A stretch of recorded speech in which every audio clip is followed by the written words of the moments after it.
Did you know that Japan has more people living past 100 than almost anywhere else per capita?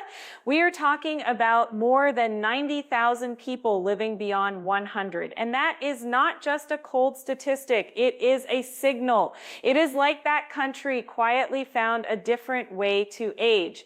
While in other places, many people spend fortunes on gym memberships, trendy routines, and gadgets that promise miracles, in Japan, it is common to see elders in their 70s and 80s walking calmly, standing tall, moving smoothly, with a kind of peace that feels almost timeless. And the most striking part is that when researchers observed these older adults for years, the explanation was not just food. It was not only genetics, it was not a secret supplement, it was not a rare pill. The real secret was right in front of everyone, hidden in something most people do not value. 6 simple movements they do every single day. And when I say movements, I do not mean gym exercises. It is not intense training. It is not a punishing workout. These are everyday actions so basic that many Western doctors first dismiss them as insignificant, until studies and brain scans showed something that made a lot of people go silent. Japanese elders who practiced these movements daily showed 40% less cognitive decline than people of the same age in the West. Their joints stayed flexible longer, their balance worked like they were 20 years younger. Some researchers called it one of the most overlooked factors in longevity in modern medicine. Today you are going to learn these 6 movements. We will start with the easiest and build step by step to the most powerful. But first, I want you to do something. Write your age and where you are watching from in the comments. We truly read the comments and reply, and it also shows how many people are making this important decision. Taking care of themselves starting today, no excuses. Now let's begin. Movement number 6, the art of slow walking. It sounds too simple, right? Slow walking. But in Japan, it is not seen as just walking. It is treated like medicine. Many call it sampo, and it is not walking without purpose. It is intentional walking, mindful walking, at about half your normal pace.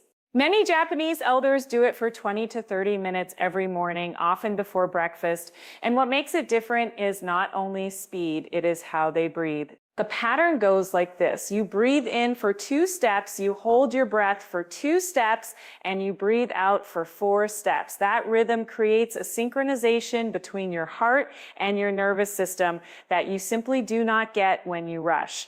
Slow walking also lets your foot make full contact with the ground, and that activates many joints in the foot more than most people realize. That full contact sends signals to your brain that improve balance and orientation. And here is something truly interesting. When older adults in the West adopted this style for several weeks, they improved their ability to stand on one leg for much longer. That is real balance. That is fall prevention. That is independence. To do it well, focus on rolling through your foot. First the heel, then the arch, then a gentle push through the toes. Keep your gaze forward about 2 meters ahead instead of staring down. Let your arms move naturally but minimally, hands relaxed. If the breathing feels hard at first, that is normal. Count your steps. 2 steps in, 2 steps hold, 4 steps out. Repeat. One more detail. Morning is best when your body is naturally more alert. And if you can, choose different surfaces like grass or dirt because they activate stabilizing muscles better than flat concrete. Start with 10 minutes and build up to 30 over time. Movement number 5, daily stretching the Japanese way. Japan has a well-known tradition of gentle rhythmic movements that millions of people have done for decades. It is short, flowing, and kind to the body. There is no forcing, no painful holds, no shaking and straining. It is continuous movement, like you are lubricating your body from the inside. This kind of dynamic stretching helps your joints produce more synovial fluid, which is like natural oil for your body's hinges. When people age and move less, that fluid thickens and decreases and stiffness appears. That stiffness becomes pain. That pain becomes fear of movement. And that fear over time becomes weakness. That is why these movements matter. The sequence usually includes raising the arms to open the chest and breathe better, shoulder rotations to keep mobility, gentle torso twists so the spine does not become rigid, side bends that stretch the muscles between your ribs, which also helps breathing. Then come leg movements like gentle marching in place and shallow squats, not deep, not fast, just enough to remind your knees and hips that they are still alive. And timing matters. Many Japanese elders do this right after waking up before eating. Your body is more responsive then. The message is simple. You are not exercising. You are waking up your body. If you cannot do everything, keep the essentials. Arms up with slow breathing, gentle twists, shoulder mobility. That alone can change your day. If this is helping you, hit the like button and subscribe. This content is here so more seniors and also people who want to age well can see it in time. Movement number 4, the deep squat rest. In many Japanese parks, it is normal to see older people resting in a deep squat, heels down, chatting, tending plants, waiting, as if it is nothing. Meanwhile, in other countries, many people over 60 cannot even lower their hips without feeling unstable. This is not just flexibility, it is culture. In chair sitting societies, the body forgets this natural human position, and when it forgets, hip mobility disappears, ankle mobility disappears, balance declines, and independence fades. The deep squat opens the hips through their full range. It prevents the joint from tightening and locking down. It keeps the ankles flexible, and your ankles are a major key for preventing falls. It also strengthens the pelvic floor, which influences bladder control. And it decompresses the spine, helping the discs receive nutrients. To start, do it with support. Stand with your back near a wall, lower slowly, feet about shoulder width. Toes slightly turned out, knees tracking in the same direction as your toes. If your heels cannot stay down yet, place a rolled towel under them at first, hold for 30 seconds, then come up. The goal is not to hold forever on day 1. The goal is repetition, several times per day. 5 mini squats of 1 minute spread throughout the day can be better than one long hold that exhausts you. You can do it while waiting, while organizing, while watching television. In Japan, they weave it into life. That is the secret.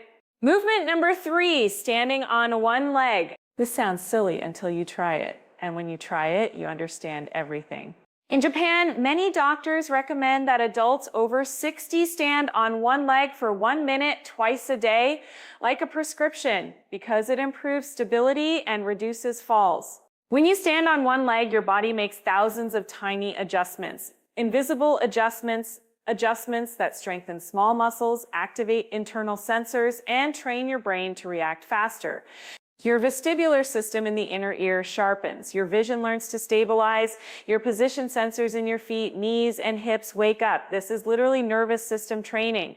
Start safely, stand near a wall or a sturdy chair. Lift one foot just a few centimeters.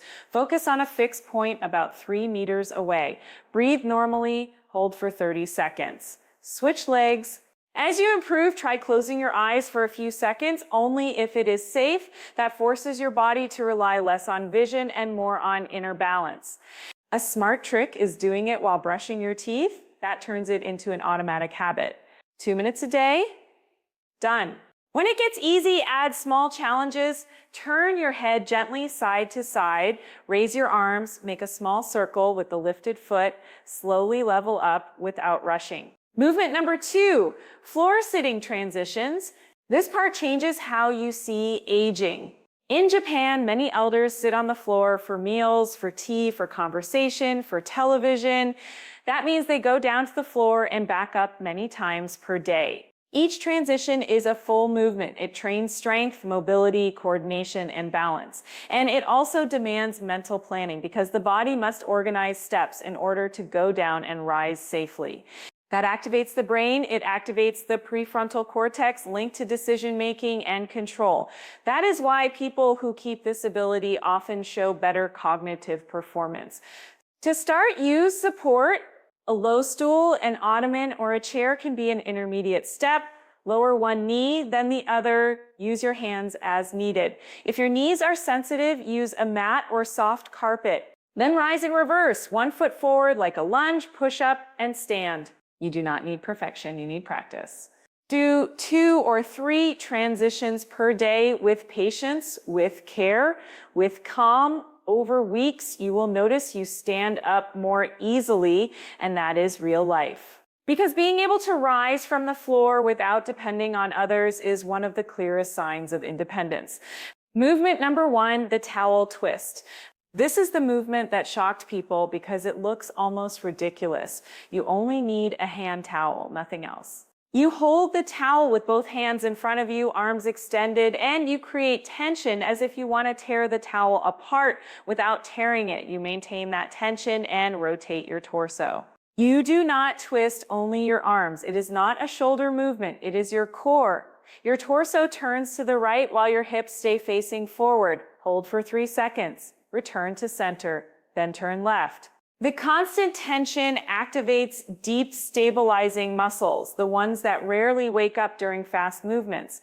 Muscles in your back fire, your abdomen engages, your pelvic floor turns on, even your feet stabilize harder.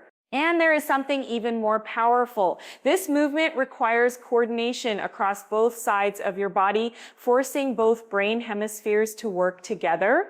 Breathing is crucial. Inhale as you return to center.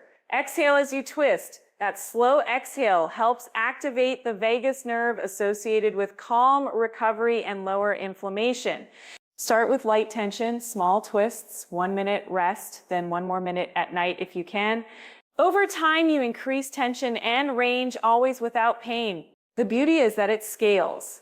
If you feel tired, do it seated. If you feel good, do it standing. If you have limited mobility, do smaller twists, but you do it. Now think about what you just heard. These 6 movements are not a workout. They are a lifestyle system. Slow walking with mindful breathing, gentle mobility to lubricate joints, deep squatting to keep hips, ankles, and spine working. Single leg balance to keep your inner systems sharp. Going down and up from the floor to maintain real strength and coordination, and the towel twist to activate your body and brain at the same time. You do not need a gym. You do not need machines. You do not need special clothes. You only need consistency and respect for your body.